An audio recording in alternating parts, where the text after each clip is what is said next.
Welcome to Freed on Business. He grew up in South Florida, has been in business here since the early 90s, and has closed over $3 billion in deals. He's seen it all. He always has an opinion, and he's always ready to share it. Informed, entertaining, and connected, he has his finger on the pulse of South Florida's business community. He's Jim Freed, and this is Freed on Business. Hey everybody, welcome to another edition of Freed on Business. No guest today, just me, so it'll be more like an opinion show today.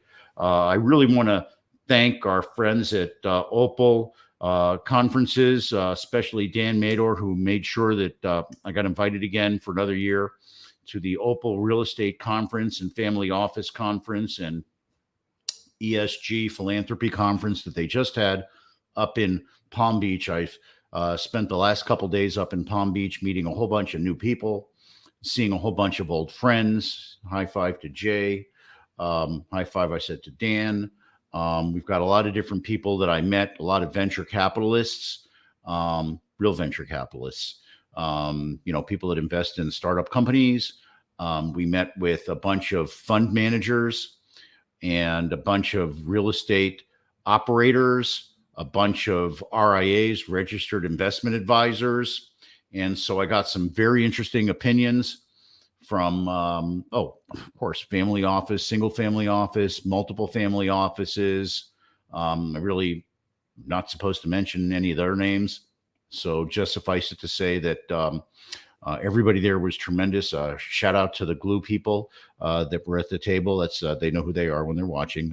I introduced myself to some of the one of the investment funds, and I asked what everybody was there for, and they said, we're just the glue people. So that was great. Cottonwood was on the panel with me, so high five to them. We had some Brazilian funds that were there that we worked with that were there. So all these great people were there, and I got a whole bunch of opinions from them, and I kind of want to share what I learned at the conference. One of my favorite speakers was a real estate investment banker. He was in one of the initial speaking modules, and basically he said that the economy reminds him of what he heard happened during the savings and loan crisis. And I'd like to start off by saying I lived through the savings and loan crisis. In fact, right after I graduated college, I worked for one of the big accounting firms, and one of my first assignments was going to Louisiana and closing down some of the first S&Ls. There wasn't even I don't think there was even an RTC at that point. I think we were just doing it for the FDIC, or as some of my friends call it, FDIC. And so I've got a real perspective on the dynamics that are going on in the real estate capital markets. We had Casey Conway on I guess it was the last show, maybe 2 shows ago. We didn't even touch on the bank failures that have been going on.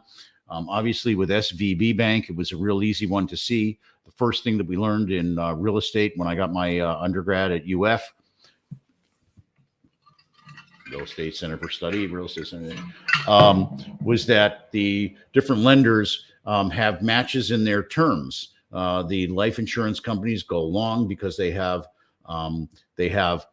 long-term liabilities, and the bank should be rolling it over every night because you can pull your money out every night. So you have to match your asset term and your liability term. And that's what happened at SVB. They got way out over their skis. That should have never been allowed to happen. Whoever the regulator was that's in charge of that place, hopefully Congress gets that person in front of them and fires them on the spot. So I have experience with times when the banks go out of business and have struggles. And I was at a meeting yesterday with one of the lenders that was at the conference, and we were talking about how it's time for new ideas. The lender was a C-PACE lender, and they've been having a difficult time getting people to understand their concept. And basically the reason is because cash was cheap. Money was cheap this whole time. And just like the blockchain technology that I'm working on, the digitized assets, there is no change in people's business behavior until there's a critical event. And right now, people ask me what year it is. I don't know what year it is other than 2023. I don't know what inning it is. I still think it's spring training. But the reality is that when the corporate bond market needed to get liquefied, they created junk bonds. Michael Milken created junk bonds. When the RTC needed to have new capital sources for people to be able to buy their portfolios of properties, Ethan Penner came along, and you can listen to him on the Freed on Business catalog and archives, where we talk about the fact that if he had started too soon, there wasn't anything happening, no adoption. If he started too late, everybody was in it, but he started at just the right time. And now's the right time for new capital ideas. You've heard me talking about CPACE and other episodes. You've heard me talk about blockchain and security tokens and digitized assets. And I've got a whole bunch of people from the conference, the family offices, the fundraisers, the RIAs, all want to learn more about that, because they realize that the fact that they cannot get capitalized right now, one of the reasons is because it's a shift in the entire capital stack and the entire risk profile for real estate. And they're willing to look at these new ideas. So my partner, Jim, and I are having phone calls. Today we're having a phone call with one of the big hotel operators. The hotel operators that were at this conference can't wait to learn about the digitized assets, because they've already done fractional ownership, timeshare, quarterly shares, semi-annual shares, people splitting it in half, resort ownership, interval ownership. And so they realized that the digitized securities are a great vehicle for them. So we'll be meeting with some more very high-profile name brands in the hospitality industry and talking to them about our new platform. So a lot of the people that have had experiences in the past with fluctuating capital markets and fluctuating real estate, when they're asked what do they see, they say that the market is clouded. They're not sure. And everybody makes money in this industry by being able to see the future. And right now they really can't see the future. Many of the banks are having imbalance issues. They have too much in real estate, too much of their capital out, too much of their loans is in real estate. If the real estate values drop, just like it happened to this VB when the bond values dropped, there's going to be a problem with their capital stack. The banks have to have a certain amount of capital in order to make loans. They have to have certain ratios in place. And if they lose a bunch of equity with write-downs on their real estate, well, they're going to have problems, and they're going to need to raise new equity. That's why you see all these injections of equity into the banks to help stabilize them. And that's coming. The banks have basically stopped making loans. They make loans they make quotes on the loans that are basically quotes that nobody would take. And there has to be a readjustment in the marketplace from the period of free money. I just saw a great Frontline on PBS that talked about the period of free money and what it did and when it should have ended.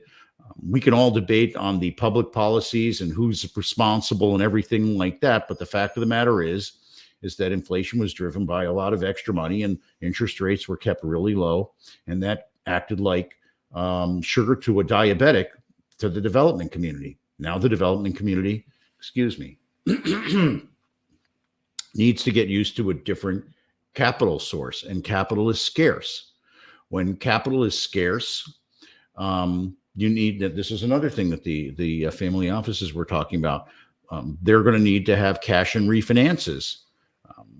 Where's that equity going to come from? Will it look like mezz debt? Will it look like pref equity? Will it be a new private capital stack entirely? And the answer is yes. And also our idea with the syndication, the online syndication, the new syndication 3.0 that we're doing with the real estate tokens, the security tokens will be another source of capital.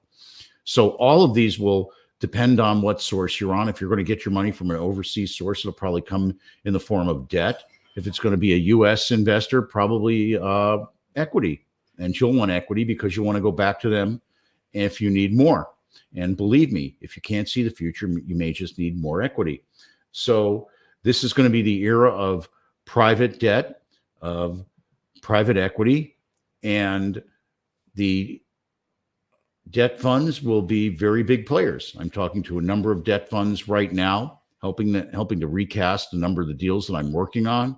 The CPACE concept will help people realize more proceeds and probably help the banks shift some of their deals off of their balance sheet and onto the CPACE lend piece. And there are still people that want to do deals. There are still people working to do deals. One of the difficult things, and these are all things that the pension funds and family offices were talking to me about. Everybody wants to do deals, but they're not able to see what the current value is because the appraisals are always look back and they're not really able to tell what's going on right now.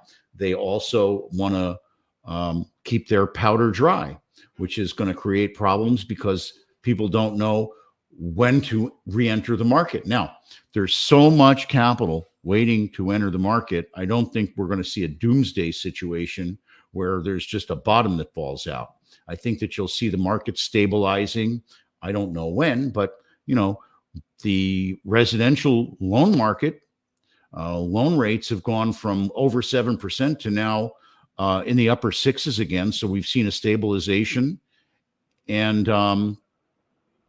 so we have a question. Are banks rejecting at underwriting? Banks, thank you, Fernando. I greatly appreciate your question. The answer is that banks are still underwriting transactions, but their underwriting is driving values and structures that don't work for many of the borrowers today.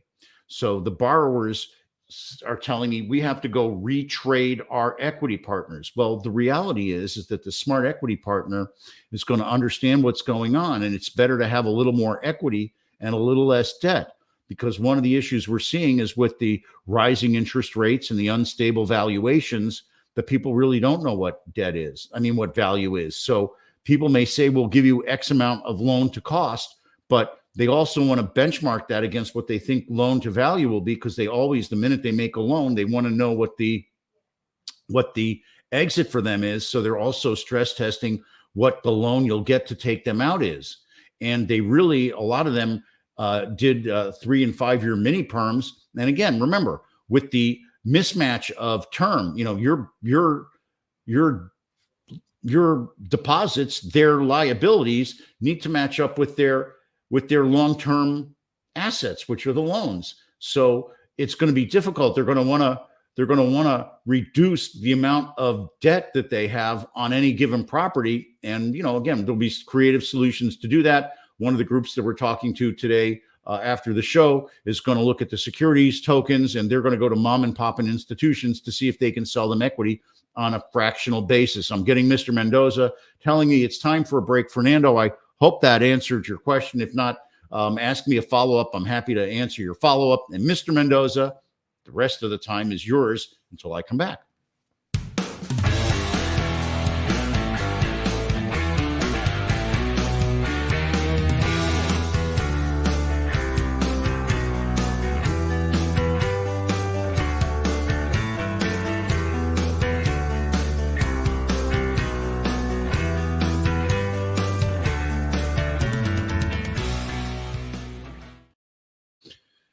Well, I want to remind everybody. I forgot to do this at the top of the show, Mr. Mendoza. I want to thank our friends at Warren Henry. They've been sponsors for well over a decade. Thank you to Warren.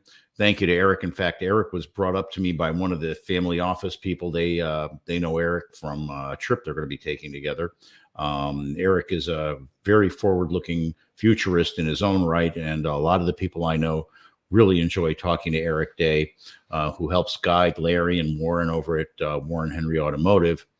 And remember, when you're looking to buy or lease a car, you want to get every advantage that you can. That's why I have to check out Warren Henry Land Rover, Range Rover, Infiniti, Jaguar, and now Lincoln.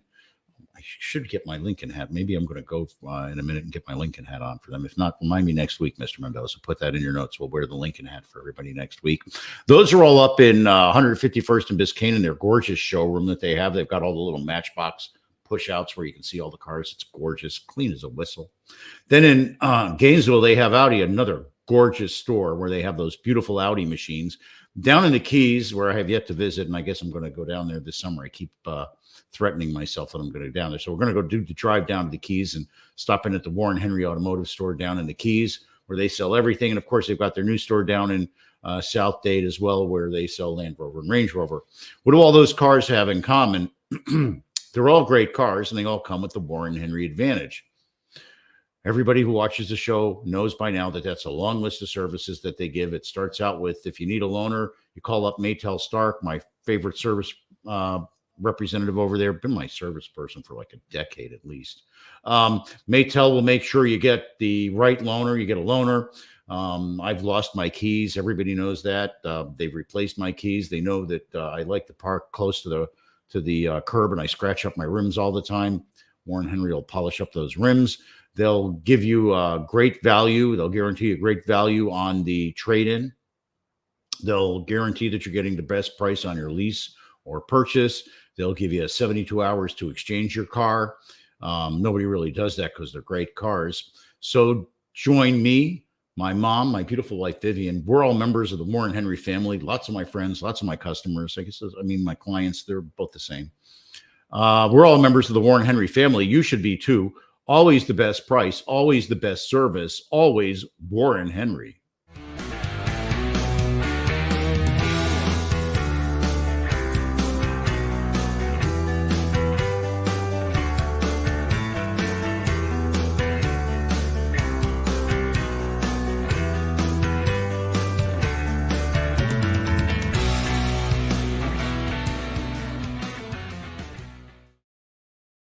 All right, everybody. Jim Fried here, founder of Sandstone Realty Advisors. We work with companies, real estate operators, high net worth individuals to help them do their real estate projects. My personal brand is that I self-actualize by helping other people achieve their dreams and goals. I do that by solving their problems and bringing them peace of mind. You know, it's a very powerful statement, especially in times like this. Everybody is kind of unsettled about what's going on. A number of people that are sort of young, they've never seen something like this. Other people say, liken it to the Lehman Brothers time. But the reality is it'll be a fresh new way. And the only way to really do well during a period like this is to team up with somebody that has gray hair, that's kind of seen it before, can help you open up the doors, can help build relationships, can get you in where other people can't. And that's who I am.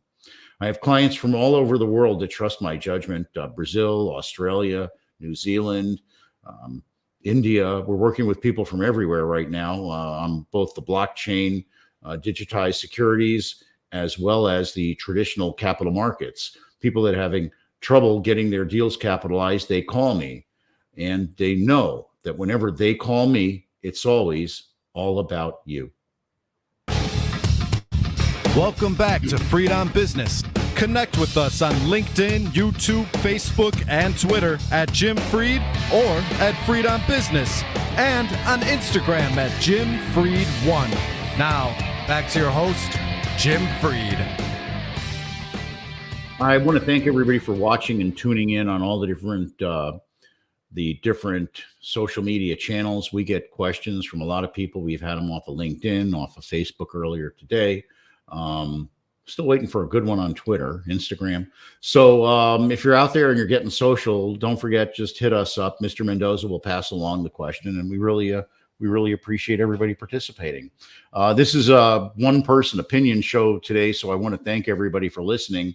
I was up at the Opal Real Estate Conference for family offices and philanthropic investing. Met some wonderful people up there. We'll be getting some of them on down the road. They're all basically traveling back home. The conference ended about 10:30 today. I want to thank Dan Mador, who makes sure that we get to go. Dan throws a great conference, as do all the people at Opal. We've been going for, my gosh, close to a decade, probably. Really enjoy being a participant. Typically work on speaking on the debt and creative financing panel. I was on with a debt fund, a family office, actually a couple of family offices. And we got some really good questions. I got some really good insights. The number one thing people wanted to know is what's going on and what's the status of real estate capital and how come they can't get a loan or make a sale. I've seen it before. We're in a time of transition. This is sort of like the cone of silence period. There are people still trying to make deals, but it's tough to hit the loan to value, loan to cost target. It's tough to get a traditional bank to do a deal when they're basically over concentrated in real estate as far as the regulators are concerned. Real estate's a long-term fixed asset for a lot of them, just like the bonds were for SVB Bank.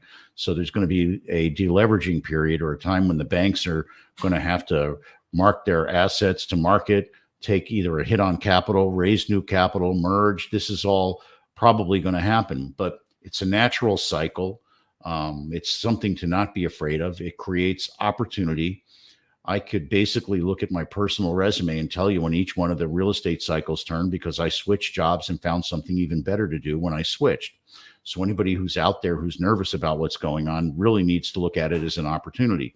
Most of the family offices that I met with do. Most of the debt funds that I met with do. Most of the hedge funds and fund investors I met with all agree that it's an opportunity. The RIAs, the registered investment advisors that buy the shares in the different funds that are going to be buying the tokens and the security tokens that will be issuing for my clients, they're all interested in finding out what's going on and realize it's an opportunity. And what's an opportunity? It's an opportunity to do things a new way. So people are looking at creative new ways to do it. Their eyes are open. I had a meeting earlier today with a new lender who's got a new program that really helps banks get some of the loan off their balance sheet. It brings deposits to the banks, so the banks will be real interested in that part of the equation as well, because the banks really need deposits right now, because they have to have the cash in the bank to have assets that they can lend out or have to get their ratios in line. So people are still doing deals. People are still being creative on those deals. The deal structures are evolving. They're changing. And the offshore funds are probably going to want to do debt deals because of the way that they get tax treatment. The onshore U.S.-based funds are probably going to want to do equity deals. My choice would be to go with the equity deal, because when you have an equity partner, they can always put in more. Even if you get diluted a little, you're not really going to go through a foreclosure. The worst thing that could possibly happen to you is that the bottom falls out of the deal, and usually you'll still be allowed to negotiate that you'll be left in for fees in the back end. So, if you need a little bit more help in structuring how you're going to do your deal, give me a call. I've seen it before. I'll help you structure your deal. But the capital is scarce right now. It's, people still out there wanting to do deals. There's venture capital out there. They're looking to find the new people and the new ideas. They're talking to my partner and I about investing in our new platform that we're putting together to do advisory work on the security tokens. Of course, if it's overseas, we'll do more with different structures, A plus, D. We can do them all. So the reality is, and I'm going to close with this because it's an opinion show today, is stay the course. It's a natural time in the cycle. Surround yourself with people who've been there before, that believe in you, and align yourself with people that have deep pockets and dry powder. There's still a lot of sectors that are viable. It's the best time they've ever had in the hotel industry, for instance. So stick in there. It's going to be fine. The capital markets are there. The family offices are retooling and refocusing. The debt funds are out there to give you capital today. If you need some help with that capital, reach out to me. I want to remind everybody that my personal brand is that I self-actualize by helping other people achieve their dreams and goals. I do that by helping them solve their problems and bringing them peace of mind. That's what everybody right now is seeking, peace of mind. It's all going to be good. The real estate market will change and evolve. New opportunities are already presenting themselves between new structures and new transactions to work on. And we're going to close right now. I want to again thank our sponsors for over a decade: Warren Henry, Larry, Eric, Warren, Maytel, Ismet, the whole team over there. They treat us like family. Geo, everybody. Love those folks. And remember, we'll be here next Wednesday at noon with a new show. Our show next week is going to be on the condo market. We're going to talk about what's going on in the condos. What are the opportunities with these older condos based on the condo market? We're going to talk about what's going on in the residential sales and investing market. So stick with us. We'll see everybody with a new drop on next Wednesday at noon. And remember, I want to thank our sponsors at the Bergstrom Center for Real Estate Study, where I get all kinds of great ideas. And that's one of my affinity groups I belong to. Thank you to them for the great giveaways and all the other great stuff. I love mentoring the young people from UF and the other universities as well. Remember, the person who wants to do something finds a way, the other finds an excuse. Now go out there and make it happen. God bless you, and God bless the United States of America. Mr. Mendoza, take us on a ride.